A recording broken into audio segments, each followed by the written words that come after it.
Good morning and welcome to Inquisition Update.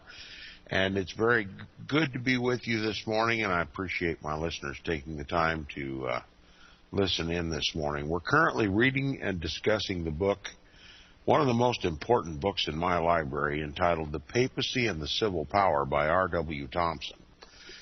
And yesterday we were reading from page 515 in the book.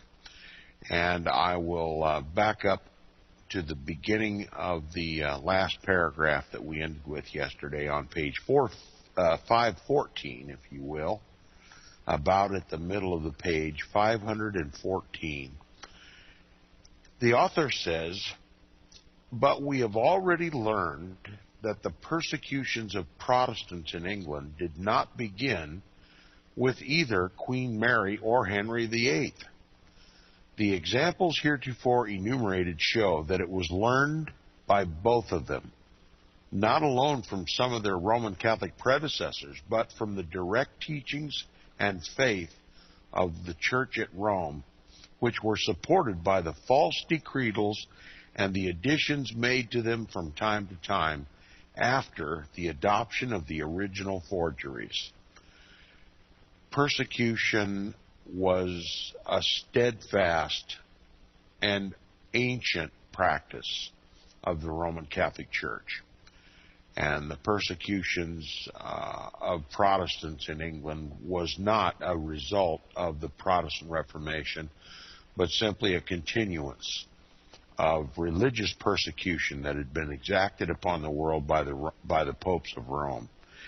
And their very foundation, the popes of Rome, sit upon a foundation of shifting sand, of manufactured forgeries that prop up and give authority to the popes where they have no legitimate authority in the world of any kind, whether it be temporal or spiritual. Now, it says, but these forgeries, talking again about the pseudo-Isidorian decretals, or the false decretals, forgeries, simply made up by the Roman Catholic Church, which form the basis of Roman Catholic canon law and establishes the papacy and his spiritual and temporal power in the world. It says, but these forgeries merely conferred the power to persecute when necessary for the Church. The decree of the Fourth Lateran Council made it a duty and fixed a penalty for its non-performance. All right. Persecution always being practiced by the Roman Catholic Church. At the Fourth Lateran Council, it became not just a practice, but a duty, punishable by severe penalties if the Pope ordered a king to extirpate heresy out of his realms. If the king refused, then the king became subject of active persecution by the papacy. And we've already seen where the popes would just simply absolve all of the people of the nation from any oath of allegiance to that king. And they were to kill him, to get him off the throne, to whatever they could to restore the pope's authority in the country. And it says, this was manifestly the interpretation given it by Pope Gregory IX in his subsequent attempt to execute this canon with all the terrible vengeance it invited. With a view to the extortion of money, it's always money with Rome, he exacted in England a 10th part of all the movable goods of the kingdom. That's right, the Pope asserts to himself the power to arrest the material goods of a nation. And it says, and to redistribute that material substance of a nation to whomever he chooses. Okay? We're seeing, I don't want to belabor this too much, but it's important to note, as we've discussed here on Inquisition Update on previous occasions, the recent encyclical of Pope Benedict XVI, I believe it was in 1999, entitled Caritas in Veritate.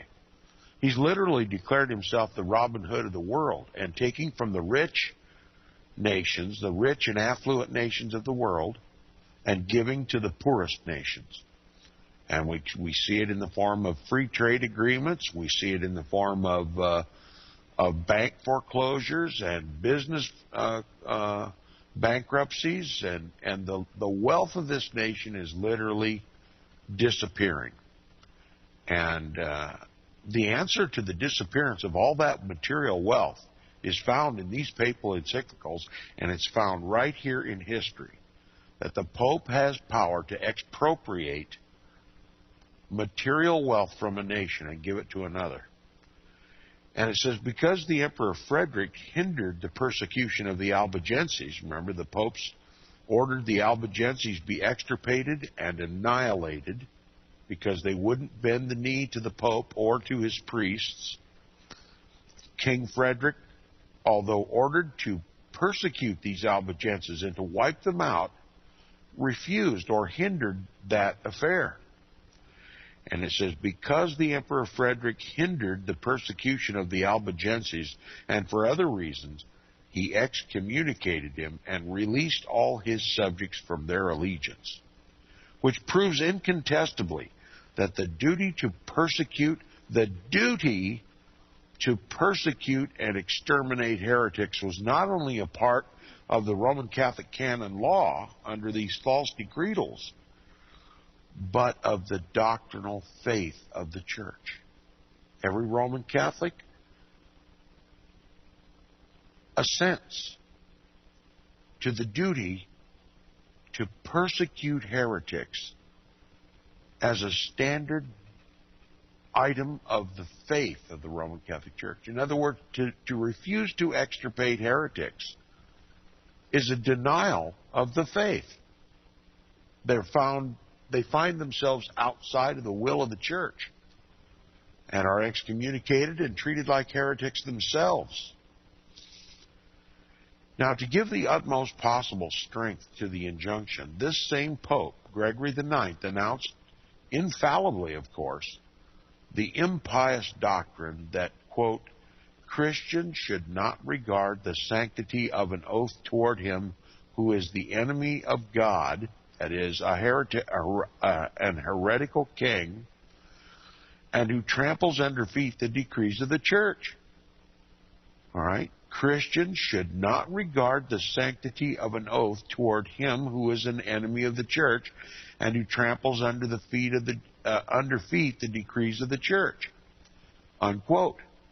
Claiming as he did in the most unequivocal manner the right to govern the world, temporally and spiritually, by virtue of the power derived from God, it is not to be doubted that when he sent the Code of Canon Laws to England during the reign of Henry III, the decrees of the Fourth Lateran Council constituted a part of it, and that, interpreted by the persecutions of the Albigenses, it was designated to place the duty of exterminating heretics upon the ground that he who did so would thereby serve God and win his way to heaven.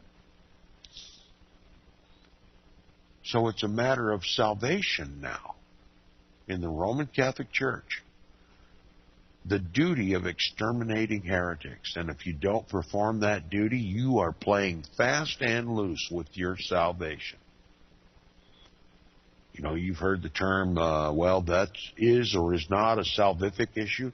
Well, the extermination of heretics is a salvific issue in the Roman Catholic Church, established by Roman Catholic canon law. The most authoritative law in the Roman Catholic Church. Rather, it is the only law in the Roman Catholic Church. The Roman Catholic Church has long since done away with God's law and usurped it and replaced it with Roman Catholic canon law. It demands of every Catholic the duty of exterminating heretics. And a heretic is determined by the Church and by the popes, and that means anybody who's not Catholic. Now, if you're in doubt about any of these assertions that I've just made, we'll clear that all up before we finish this book, because it's repeated over and over and over again by popes confirming their predecessors in this belief. Okay, these aren't the words of anti-Roman Catholic bigots or Protestants who simply want to calumniate the papacy. No, these words come directly from published papal encyclicals, the most authoritative writings of doctrinal concerns in the Roman Catholic Church.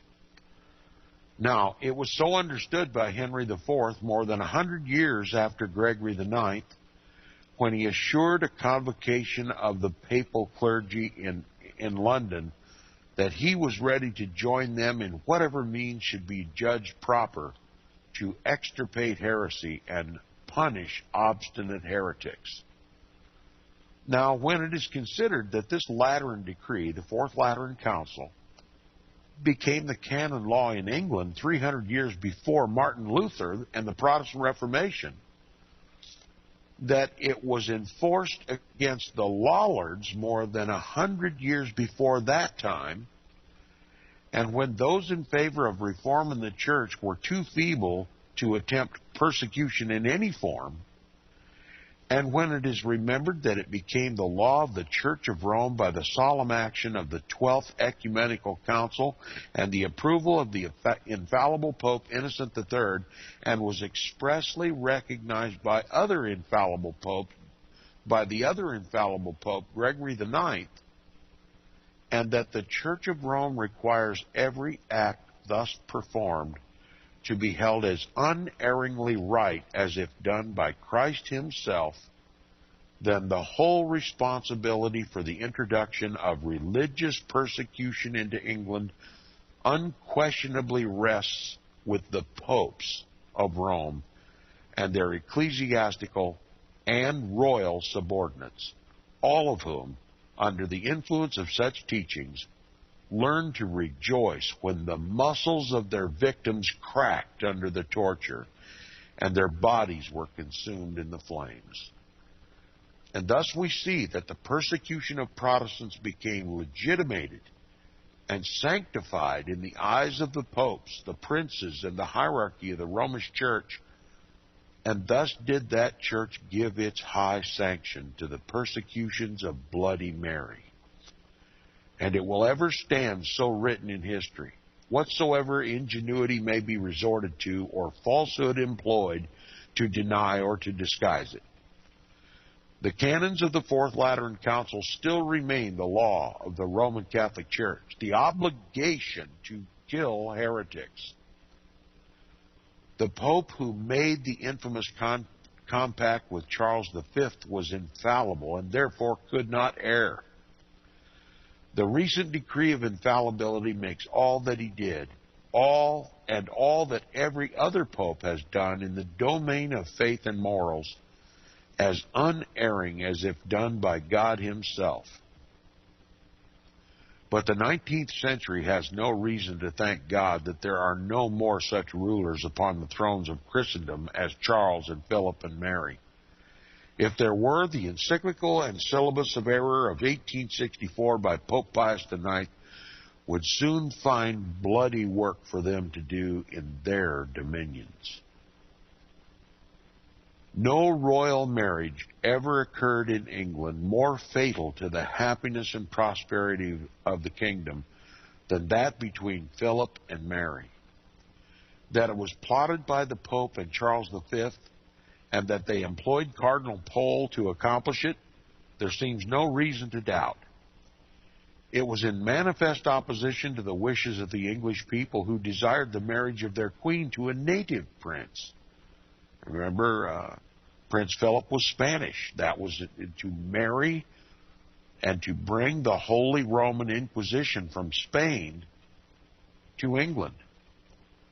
Philip was Spanish. He was from Spain. He was under the papal thumb, under the papal heel, and Spain was in the business of burning heretics, and that's what the Pope wanted to import into England, to get control of England. And so the marriage was arranged between Philip and Mary to accomplish that purpose, and it did. Bloody Mary got her name for reasons that ought well to be understood by my listeners by now.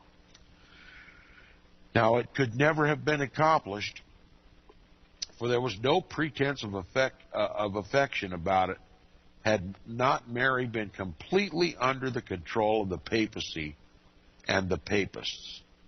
She was a religious bigot to so great an extent that she had no will of her own in opposition to the commands of the Pope or other authorities of the Roman Catholic Church. She may have been sincere in the conviction that it was best for the people that they should be governed in obedience to these authorities rather than by the laws of their own making. But however this was, she did govern them as if England still remained a Roman province. She permitted the Pope, by his legate, to dictate what should and what should not be done. No law was enforced against the wishes of the Pope, and everything commanded by him was blindly and faithfully executed. Now, the author is painting Mary out to be simply a papal puppet, a papal proxy. It was through Bloody Mary that the Pope imposed these persecutions in England. Excuse me. Now, this Pope governed England as if he were the occupant of its throne. Now, let me tell my listeners, that is the goal of every Pope, to rule every nation as though he were sitting on the throne of that nation. And he simply delegates that authority to the seated civil powers. The governments of the world are to obey the Pope without question, without equivocation, simply impose Roman Catholic canon law. That's the ideal world for the papacy. That's the goal from the very beginning. And what I'm describing to you now is the New World Order. Okay? If you can see it in those terms, then you can begin to understand what is happening in America and around the world. If you can look at current events in this world in light of history, of this history that R.W. Thompson is giving us, then we can fully understand what's going on. Now, he says Cardinal Pole was an Englishman. It is true. But the papacy never had a more zealous defender of all its usurpations and oppressions than he was. As the presiding genius and guiding spirit of the court, he was the papal manipulator of all who had anything to do with the affairs of the government of England. He represented the Pope directly and immediately, kept him regularly advised of whatever transpired, and obeyed all his edicts with a fidelity and zeal that challenged the admiration of Rome. They just couldn't get over this, Cardinal Pole. He was the man with the plan in England, doing exactly, mindlessly, and with all his effort, everything the popes told him to do.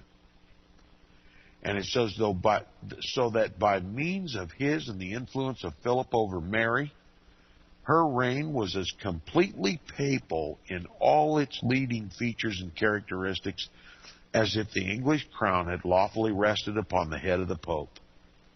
In all this she was unjust to the nation, and must ever be regarded as a betrayer of its trust.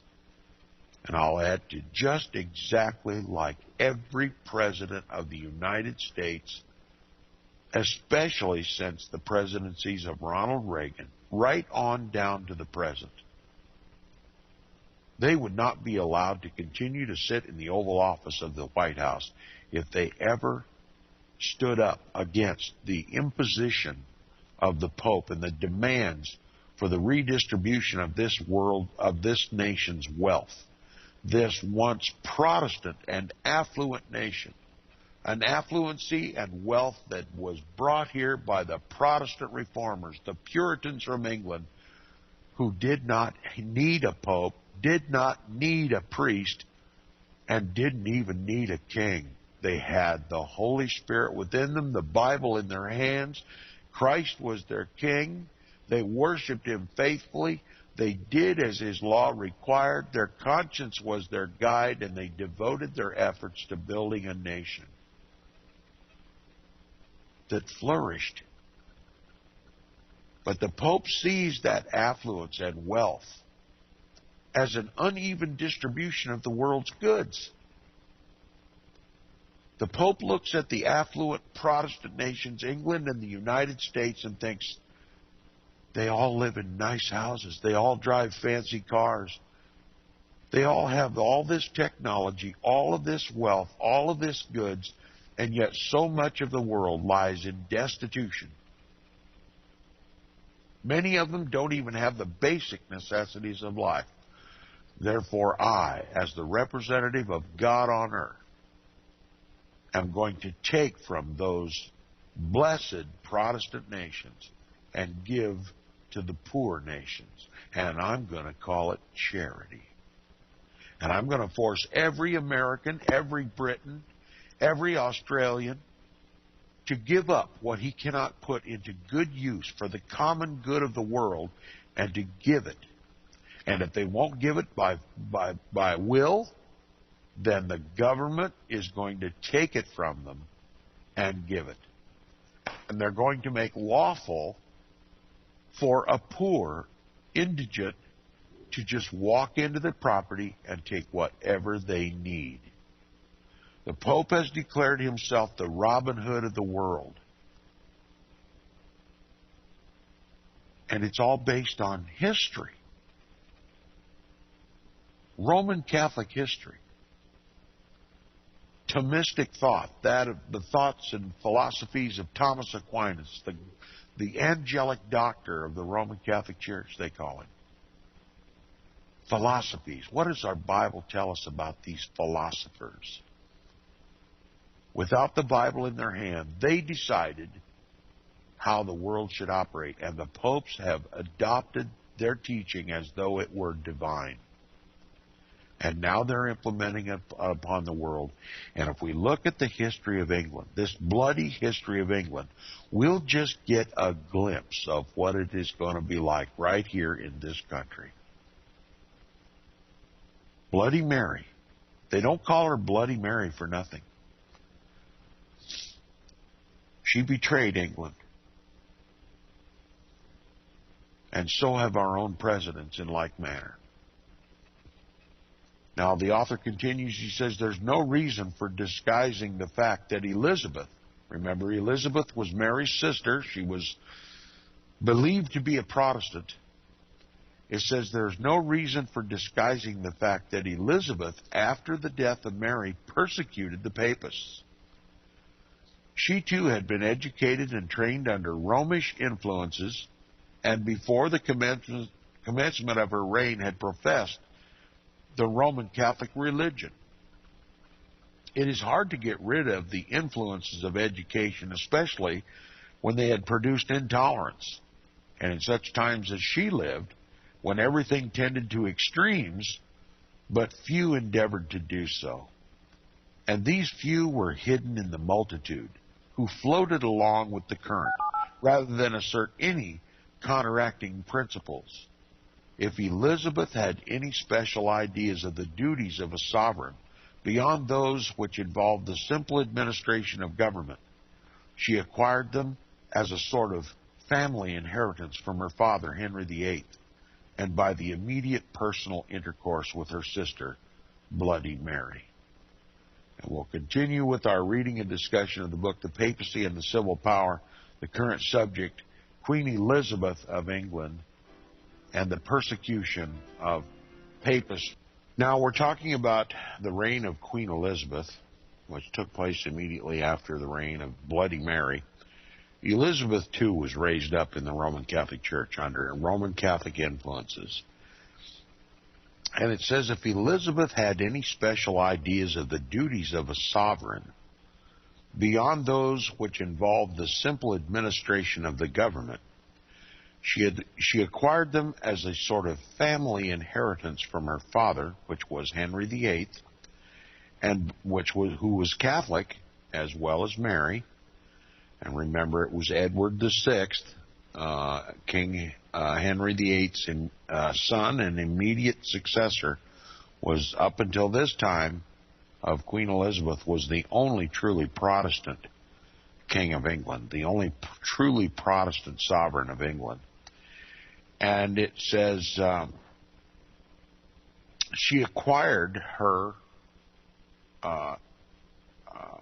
knowledge of Roman Catholicism as a sort of a family inheritance from her father and by immediate personal intercourse with Mary.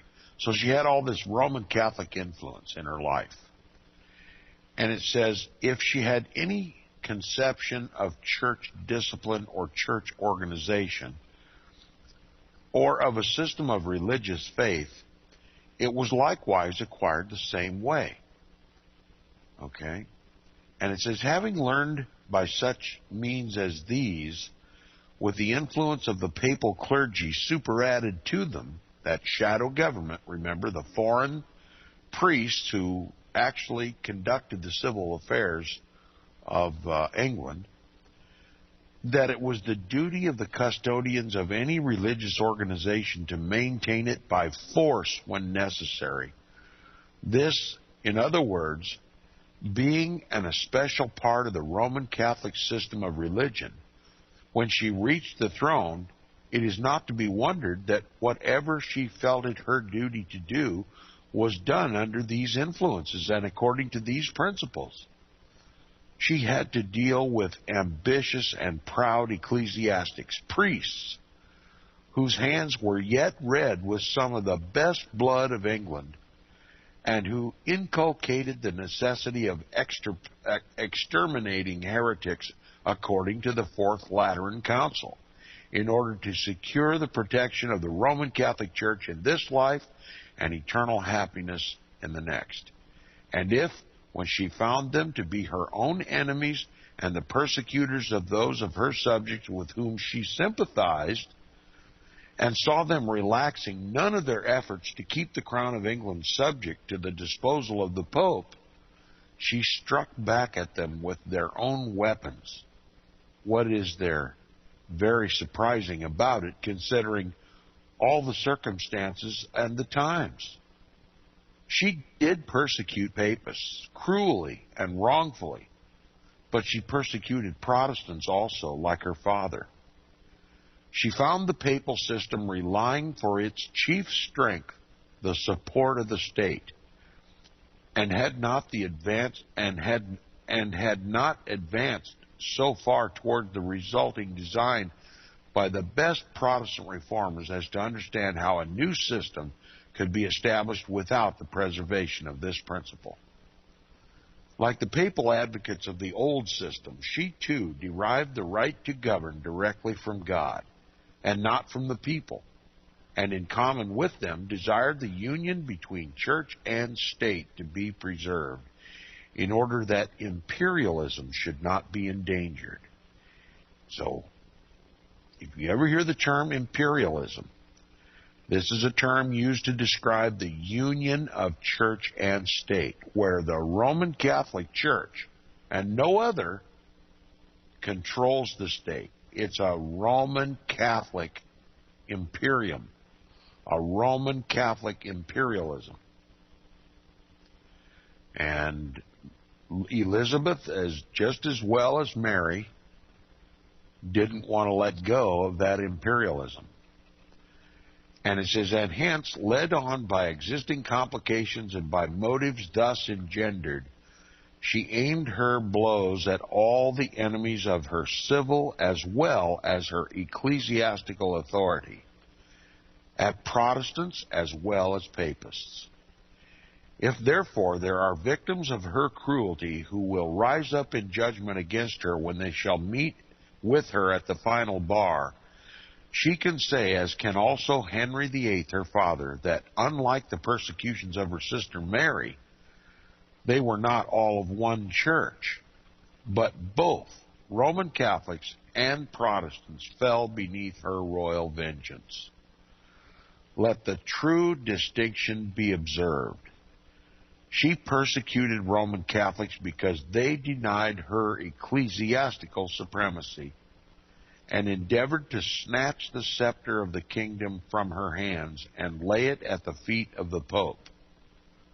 She persecuted Protestants because they denied both her ecclesiastical supremacy and her divine right, and inculcated a doctrine which she and her courtiers saw at a glance would ultimately dispense with the agency of kings in the management of public affairs. In other words, true Bible Protestantism won't tolerate a human king. The people are vested with the truth. The people are vested with a governor within themselves, the Scriptures and God's holy law. They don't need to be dictated to by a papal surrogate. And it says, and she entered with her strong will and unconquerable resolution upon the task of building up a new system and a new church, which, while it should gather up the fundamental principles of the old British Christians, remember those British Christians, those old Britons who were given the gospel by the Apostle Paul? It says she was upon the task of building up a new system and a new church, which, while it should gather up the fundamental principles of the old British Christians, almost buried beneath a load of oppression which had existed for nearly 1,000 years, should at the same time preserve enough of modern Romanism to keep the people in complete subjection to the dominion of kings. Hence, it is easy to see that her persecuting spirit antedated or predated all the Protestantism that she had, and was the natural fruit of the papal intolerance to which she had all of her life been accustomed. She was trained both by precept and by example in the religious belief that it was ordained of God that the church and the state should remain united. And as the undoubted Queen of England, she demanded the recognition by all of her subjects of her right to govern both the church and the state. She did not intend that their fealty should be divided between her and the Pope of Rome, or the army of foreign ecclesiastics he had imported into her domains. But woman as she was, resolved that the crown should rest exclusively upon her own brow, and that the scepter of absolutism should be grasped by her own hand. When she began her persecutions against the papists, she, like Henry VIII, might have been reconciled to Rome, but for the question of supremacy.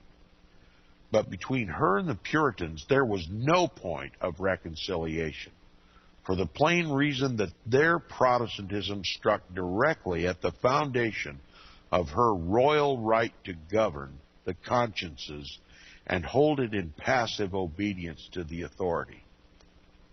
The Protestantism she desired to build up was mere antagonism to the papacy, mere resistance to the right of the Pope to govern England.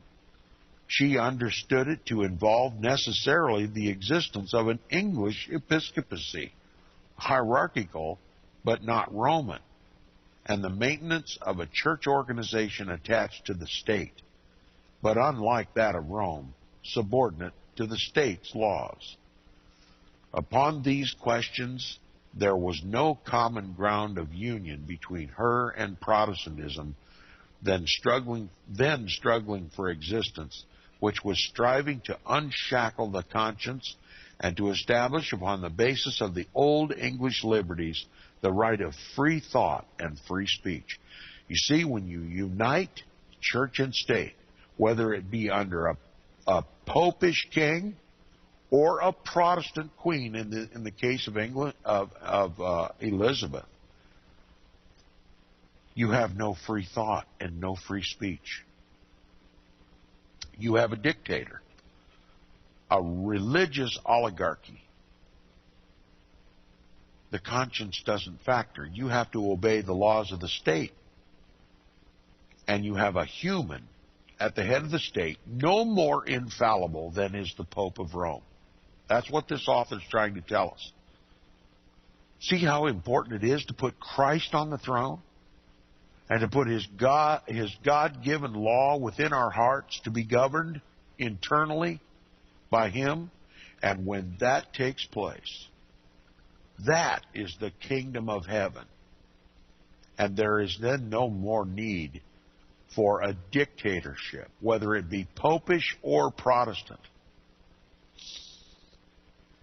Now, she, Queen Elizabeth, possibly might not have been disposed to quarrel with the Presbyterians, the Anabaptists, the Puritans, or the Lutherans upon many of the fundamental principles of their faith had they been willing to concede her ecclesiastical as well as temporal authority.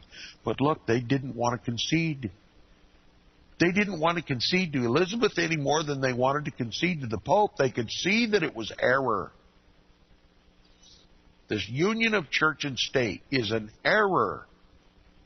And that's exactly the direction that the United States is going. Giving up its constitutional right, the separation of church and state, and the United States of America is becoming a Roman Catholic Church state. We're undoing all the lessons that we learned from English history. It's abominable. If only my listeners could comprehend this and alert their friends and family and everyone else within their earshot what is actually happening in this country, what the ecumenical movement is really all about, what consequences it poses for this country, economically, socially, religiously, spiritually, every other way. The current crisis in the United States is a direct result of Vatican Council II and the authorities of the Pope now being reinserted into this country in the form of papal encyclicals teaching the old school of Romanism. The old world order is the new world order. She possibly might not have had disposed to quarrel, might not have been disposed to quarrel with the Protestants, the Anabaptists, the Puritans, and Lutherans upon many of the fundamental principles of their faith had they been willing to concede her ecclesiastical as well as her temporal supremacy. But with her, the denial of this was unpardonable violation of obedience to the crown, although she knew that it had led to the separation from Rome. She was simply repeating the same mistakes as her papist sister, Bloody Mary, only this time it was Protestant persecution. Can we learn from the error? Can the presidents of the United States learn from the error of history? Renounce the papacy and quit trying to dictate rules of conscience and control speech and to give the people the government? That's the basis under which this constitutional republic was originally formed. But something has happened. And evidence shows that it is the old school now taking over. The Pope has once again got control of the king of this country, the government of this country, the civil power of the United States. This book is perfectly named, The Papacy and the Civil Power. Now he says, insofar as she, Elizabeth, was influenced by religious motives at all, her chief object was to reestablish the national church organized by Edward, either upon the basis of the articles then adopted or such new ones as should give it strength and efficiency enough to cope successfully with its powerful antagonist, the papacy. Her courage, more than her piety, was tried at every step. Multitudes of difficulties and embarrassments crowded into every hour of the controversy. Those immediately around her, with some honorable exceptions, by whom her ecclesiastical policy was directed, were in the main governed by inordinate selfishness and were ready to sacrifice even religion itself to obtain the possession of wealth, power, and station. In these respects, they were no improvement upon the Romish hierarchy, to whom the most of them had belonged. They were papists or Protestants according to circumstances, passing from one to the other with the ease and facility of time-serving politicians. They were Protestants under King Edward and papists under Bloody Mary, and again Protestants under Queen Elizabeth. Faith meant nothing to them. They simply were opportunists. And it says, surrounded by such influences, it is altogether probable that Elizabeth might have been prevailed on by her clergy to accept either a Roman Catholic or a Protestant creed according as their own personal fortunes were advanced, and that the creed adopted, insofar as herself and her courtiers were concerned, was assented to from no higher motive. As with Henry VIII, so with her. The question of supremacy merged all others, which shows her persecutions, even more than this, to have grown naturally out of the times and the affairs of her kingdom, as they had been molded by the policy of the papacy. She fell back behind the reign of Mary upon the issue made by Henry VIII with the papacy, and this led her to abrogate everything that Mary had done concerning religion. And as Henry VIII had not gone so far as to deny the fundamental principles of the Romish faith, which she could not preserve without defeating the project of a national church in England, she adopted that form of religion which had been established by law during the reign of Edward VI. This was merely Protestantism in an imperfect and undeveloped form, not that which Martin Luther and his adherents had established in Germany, nor that which the Presbyterians, the Anabaptists, the Puritans, and other nonconformists maintained in England, nor that which now exists in England, Prussia, and the United States. It was a religious system established by law, like the papal system it was designed to supplant, in opposition to the liberalizing tendencies of true Protestantism, of that which has been since developed. It was, in a word, an attempt to constitute a system of imperial Protestantism, constructed after the model of imperial Romanism, its authors being seemingly unconscious of the fact that it contained elements altogether too incongruous for reconciliation and harmony. Not only, therefore, did Elizabeth strive hard to throw off all the influences left upon the country by the reign of her sister, Queen Mary, but she strove equally hard to prevent all those who desired a further and fuller development of Protestantism from disseminating their doctrines among the people. Having to maintain her own supremacy against the papists and her divine right to govern against the more advanced Protestants, her persecutions consequently embraced both these classes. She found ready at hand a system of persecution regularly organized by the hands of the papists after the Roman and Spanish methods, that is, the Inquisition, which came to her as a family inheritance from her sister Mary. And she employed this more furiously, it is true, against the papists than the Protestants, because they were her most powerful and formidable adversaries, and were supported by a church which had made itself almost omnipotent by ruling the nations and peoples of Europe with imperial grandeur for hundreds of years.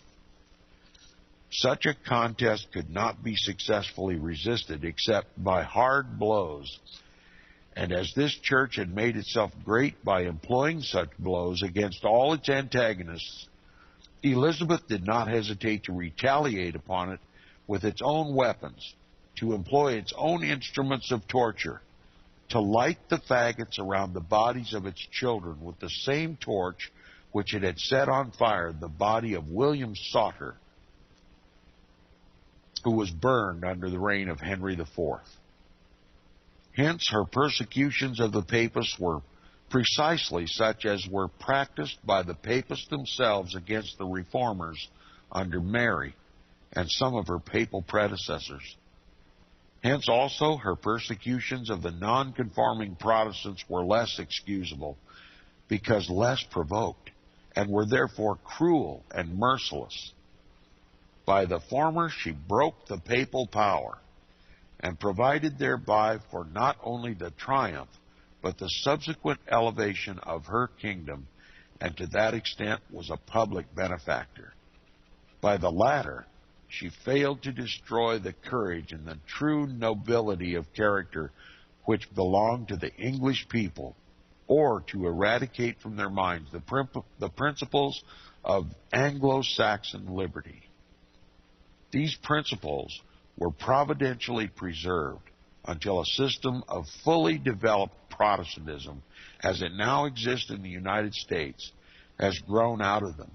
And this, reacted upon the English mind, is rapidly leading in that country, as it has done in this, to an abrogation of the divine right of kings and a full recognition of the right and capacity of the people to govern themselves.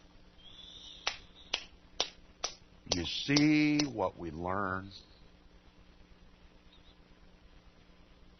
These principles were providentially preserved until a system of fully developed Protestantism, as it now exists in the United States. Remember the time of the writing of this book, 1876. And it says, and this reacting upon the English mind is rapidly leading in that country, as it has done in this, to an abrogation, a destruction, a repudiation of the doctrine of the divine right of kings, and a full recognition of the right and capacity of the people to govern themselves. A government of, by, and for the people. Christian people. Bible-believing people. People with an inherent love for God and a rule of law burned on their consciences. That's the kingdom of heaven, isn't it? Certainly it was not the kingdom of Mary, and certainly not the kingdom of Elizabeth. It required a maturity of Protestantism that took place over time. A mature Protestantism that put the civil power in its proper place and put Christ in his proper place. The people then governed. The government simply was the instrument through which the people governed. But what is happening today? We see a government that is dictatorial in nature, a president that rules by presidential directives, a Congress that is not responsible to the people, corruption in the Roman Catholic priesthood is typical of every instance in history where the papacy got control of the government. The government no longer cared about the people. It did its own thing. And it did it at the behest of the people, or at the behest of the Pope. And corruption defined both the priesthood and the civil government. And we see it all around us. Is it too much to suggest that that old system has now gotten a hold here in America? I say it is not too much to suggest, and I say rather that we must comprehend it, and we must speak out against it. We must identify it for what it is and take back this country for Christ. I'll see you tomorrow on Inquisition Update.